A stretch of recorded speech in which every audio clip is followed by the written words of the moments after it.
राजा चटक चुनरी लइके का करबै राजा चटक चुनरी लइके ना हमरे बिंदिया ना हमरे टिकवा ना हमरे बिंदिया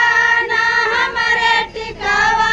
ना करबै राजा अकेल संदूरा लइके का करबै राजा अकेल संदूरा लइके का करबै राजा अकेल चुनरी लइके का करबै राजा चटक चुनरी लइके ना हमरे चूड़िया ना हमरे कंगना ना हमरे चूड़िया ना हमरे कंगना ना हमरे चूड़िया ना हमरे कंगना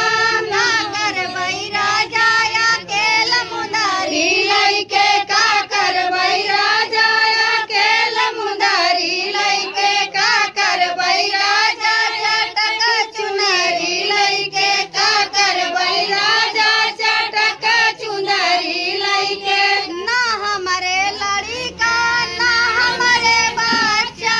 ना हमरे लड़िका ना हमरे बच्चा ना करबै राजा अकेल कहो का लइके का करबै राजा